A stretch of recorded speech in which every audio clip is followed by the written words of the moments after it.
అమ్మయ్య, ఇలా డ్యూటీ లేదు కాబట్టి గణేష్ ఇంకా కూడా లేవలేదు. లేకపోతే నన్ను పొద్దుగా లేచి చాయ్ పెట్టు టిఫిన్ చేయనుకుంటే ఆగా మాం చేస్తాడు. అందుకే వాళ్ళు ప్రశాంతంగా కూర్చుంటాడు.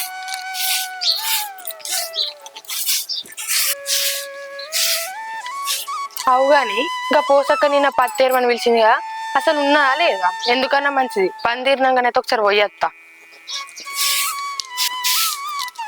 అగో ఆదివారం అని ఇలా పాలైన కూడా లేట్ చేస్తాడు కదా. మమత నీకు ఈ ఉల్లరకం వేస్తాను. అగో గింత పొద్దుగానే ఎక్కడికి పోతాను? ఇంకా ముఖం గడగలే, ఛాయ్ తాగాలే, ఇప్పుడే పోతావు. ఆగు, ఛాయ్ ఇంకా పోయి ఆగు. ఏ ఆడ బయట హోటల్లో తాగుతుంది. ఆ దోసగాలతో కొంచెం ముచ్చట పెట్టా. ఇవాళ ఆదివారమేనే, ఏం పని ఉన్నది ఇంటికాడ? ఆదివారం ఏం పని ఉంటుంది అసలు నీకు? వట్టిగానే పోయేస్తానే, ఉల్లరకం పోయేస్తా. ఇంటికాడ ఉండి ఏం చేయాలి? ఇప్పుడు బోర్ కొడతాని.